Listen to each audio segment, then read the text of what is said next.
6:58, un miembro de la policía muerto y 2 heridos.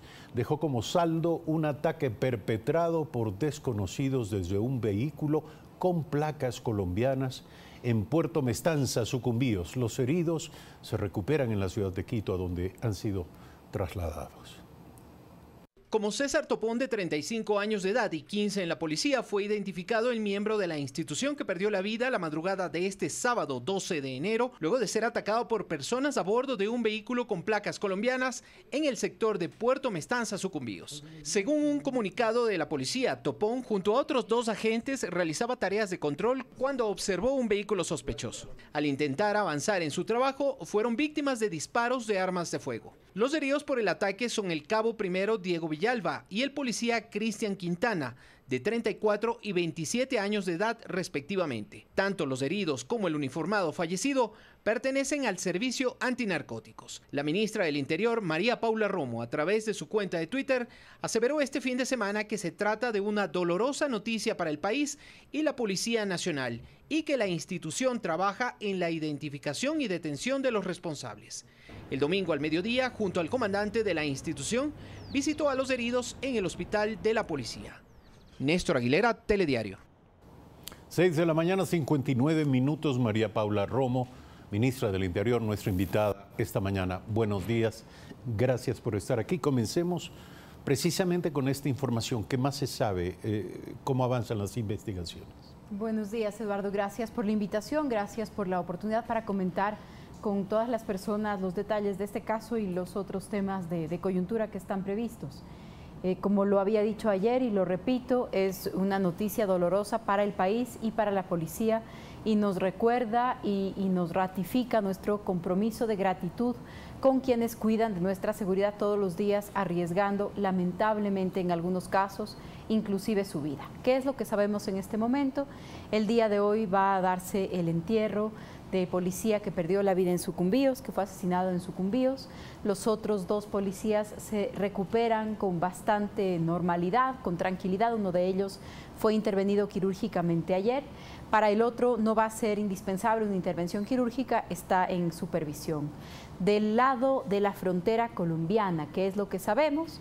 Afortunadamente, un buen trabajo inmediato como respuesta luego de los disparos, luego de este enfrentamiento, permitió identificar y permitió capturar, con colaboración, por supuesto, con la policía del otro lado de la frontera, a 2 involucrados en este acontecimiento. Está confirmado que serían... Así es. Uno de ellos perdió autores. la vida ya en un hospital en Colombia, así que uno de ellos resultó muerto y el otro ha sido capturado. Sobre él se obtuvo ya una difusión roja de Interpol, así que se están haciendo las gestiones para que sea entregado a la justicia ecuatoriana. Esto es lo que hasta el momento sabemos y podemos informar del caso. Ayer también pude conversar con algunos periodistas porque estaba prevista una rueda de prensa temprano en la mañana en Lago Agrio, y cuando la suspendimos pues se provocó cierta suspicacia, pero de inmediato nos comunicamos con los periodistas para pedirles un poco de paciencia, pues estábamos en medio de la cooperación, de la investigación con Colombia, y por lo tanto hay momentos en donde entregar cierta información sensible puede perjudicar las investigaciones.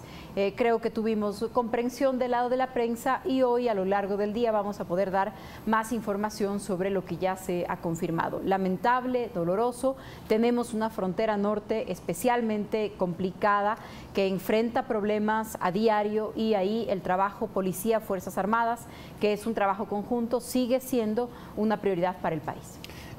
Para concluir sobre el detalle de lo que aconteció, la respuesta violenta de parte de estos 2 ciudadanos colombianos se dio solo por el pedido de los policías de que se detengan para investigarlos, para conocer la razón de su desplazamiento.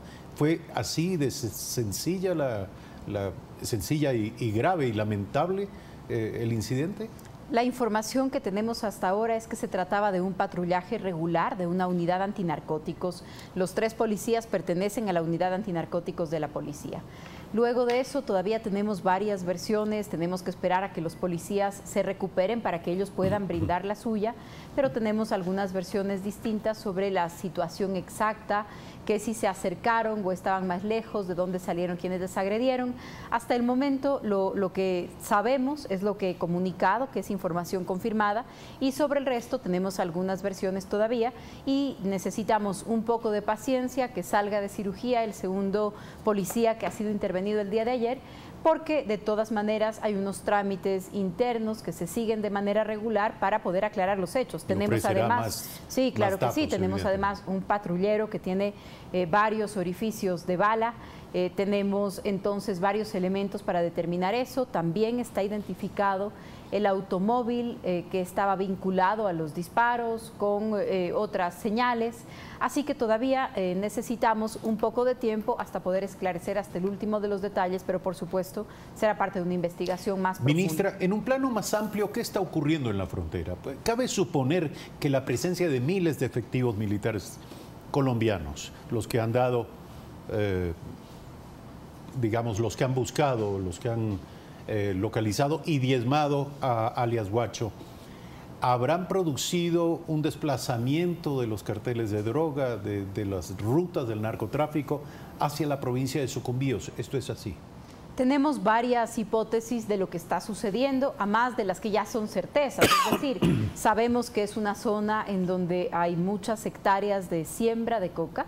Esto lo sabemos. Una de las verificaciones también es que la Agencia de Naciones Unidas, que hace este tipo de informes, que hace este tipo de apreciaciones, confirmó hace algunas semanas que este número de hectáreas sembradas, me refiero siempre al lado de Colombia, que este número de hectáreas sembradas había crecido en los últimos años. Evidentemente. Hay un reciente cambio de gobierno también en Colombia. El gobierno del presidente Duque ha anunciado una ofensiva con ciertas características distintas en la zona.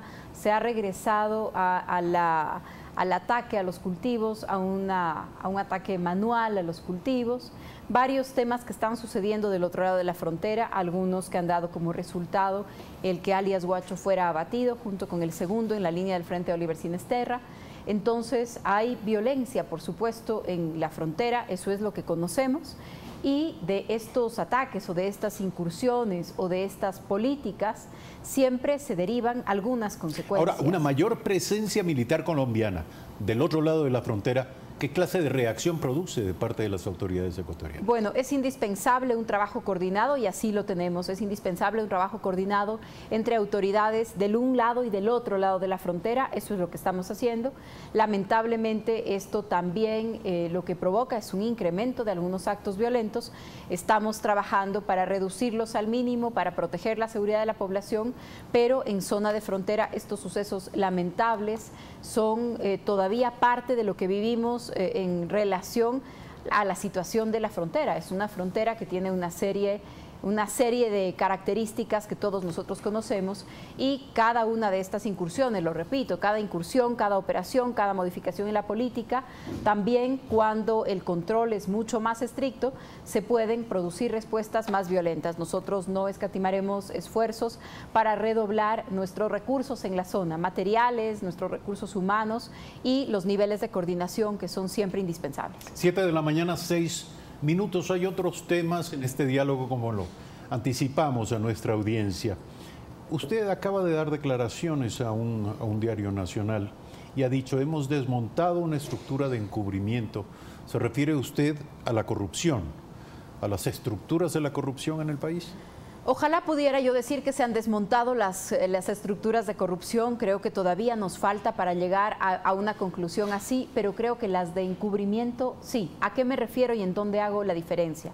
Me refería exactamente en esa entrevista al gran cambio que se ha dado a partir de la consulta popular de febrero y lo que tenemos el día de hoy. En febrero, la consulta popular convocada gracias a la voluntad política y a la decisión del presidente Moreno, pero con el respaldo de los más amplios sectores del país, como lo demostró el resultado final de la consulta. Esta consulta estaba destinada a lograr la independencia para las funciones del Estado, para los poderes de control, para los organismos de control. Me parece que en eso se ha avanzado mucho y ha sucedido con mucha rapidez también, a pesar de que comparto las urgencias que sentimos todos en el país, pero en menos de un año hemos logrado como país, hemos logrado como ecuatorianos de las más distintas tendencias, hemos logrado hoy que cuando miramos a la Corte Constitucional, a la que está cerca de nombrarse, cuando miramos el Consejo de la Judicatura, que pronto va a ser reemplazado, cuando miramos las autoridades que están en los órganos de control, las superintendencias que están en proceso de reemplazo también, el panorama es muy distinto que el que teníamos hace 10 u 11 meses. Hace 10 u 11 meses estaba lista una estructura de encubrimiento, una estructura nombrada en algunos casos por los próximos 9 o 10 años para evitar que se destape la corrupción. Esto nos da la sensación de que cada día hay un nuevo caso.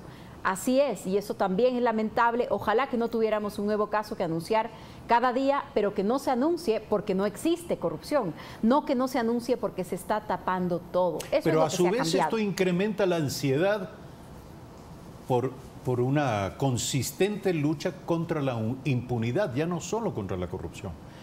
Y yo le pregunto, se está diciendo que la Fiscalía está superada en cuanto a las demandas y los temas pendientes de investigación en esta materia.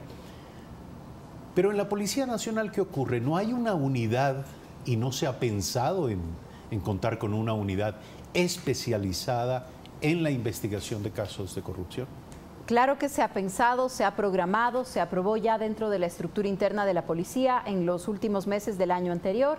Su plena implementación se llevará adelante en este año, en los próximos meses. En la policía existe una unidad especializada contra el lavado de activos, pero no una unidad especializada en la lucha contra la corrupción, como sí tienen algunos países vecinos.